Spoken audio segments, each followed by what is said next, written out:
Hello, folks. How you doing? Back again. Talk about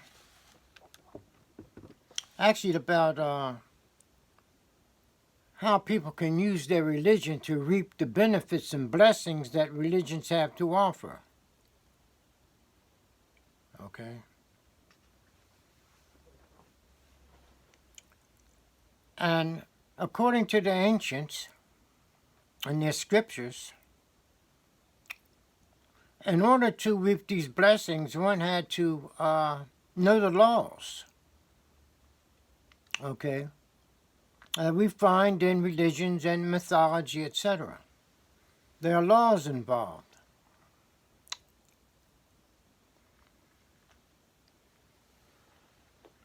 And one of these laws is the law of provocation.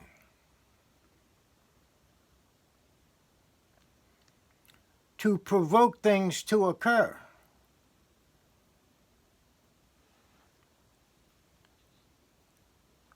To provoke environments, inner environments, and outer environments too, to occur. So here we have, for example, a seed. We bury a seed in the ground, and we give it water and a little sun, which is part of the environment. And with these, we provoke the seed to germinate and to grow. So giving the seed the water and the sun is a provocation. It provokes growth.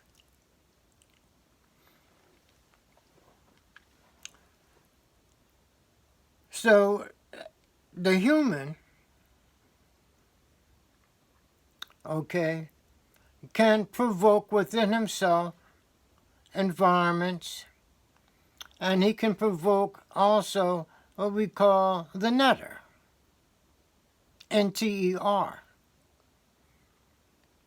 The main letters are N-T-R. The E is put in the vowel so we could pronounce the word. You couldn't pronounce N-T-R. So we can pronounce netter, and that way we can communicate with it. But anyway, you can provoke the netter by creating within oneself the environment.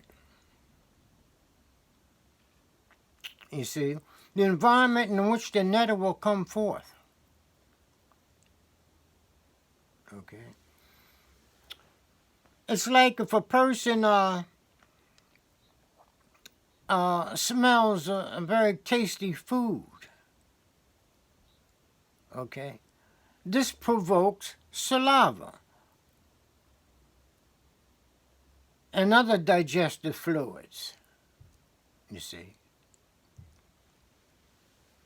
If we hear a sound that is somewhat strange to us and we want to investigate, then this investigation business had been provoked. The sound provoked our curiosity so it led us to go and investigate. You see, provocation. So now we have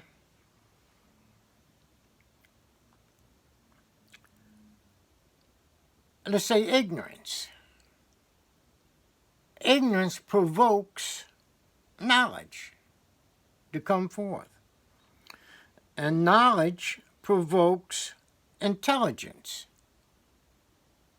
and higher levels of consciousness, you see. When a person creates within himself the environment in which a desired event will take place, okay, if he constructs the proper environment, and then whatever he wants to come and take within himself, and external world also, you see, he creates the environment. And given the law of necessity, when the environment is such that it is conducive for the event to take place, it will take place out of necessity. but we have provoked this to happen. You see. So with provocation, we can call out events and environments that will give us the ability to take advantage of any blessings that our religion has to offer. As in fact, through provocation, one can provoke the blessings and benefits to come forth. Remember the law of necessity. If we are able to create the right environment within ourselves, then the blessings will have to come forth out of necessity. You see. So we see that we have, let's say, Jesus. In the Christian tradition, did Jesus provoke the coming of the Christ? Yeah.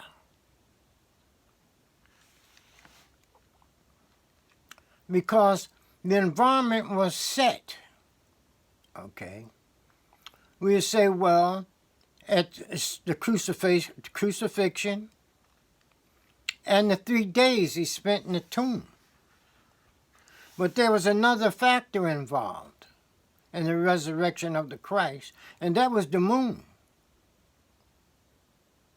You see.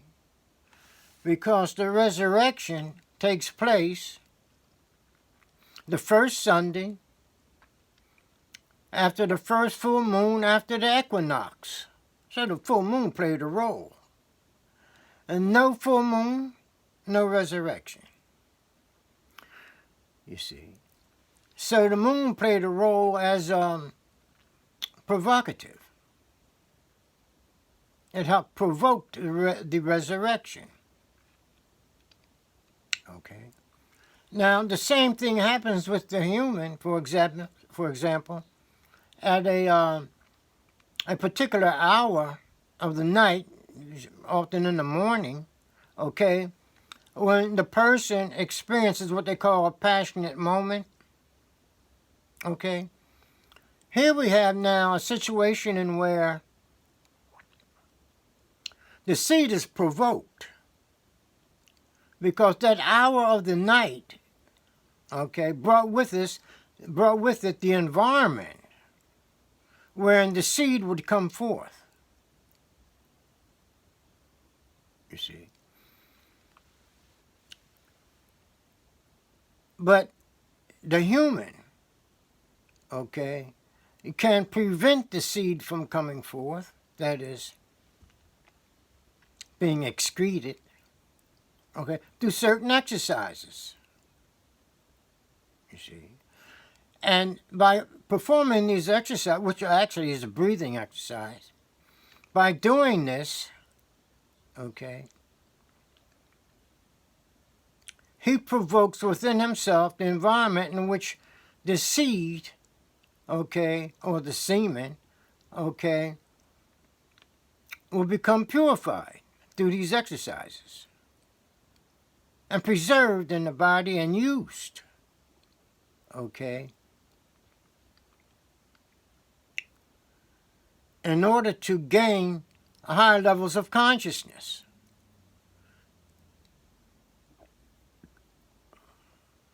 You see, because on purification, that seed can be disseminated throughout the body and to the brain. You see, this is what religion is about. But all these things happen as a consequence of provocation. That is the law of provocation that was employed in these events.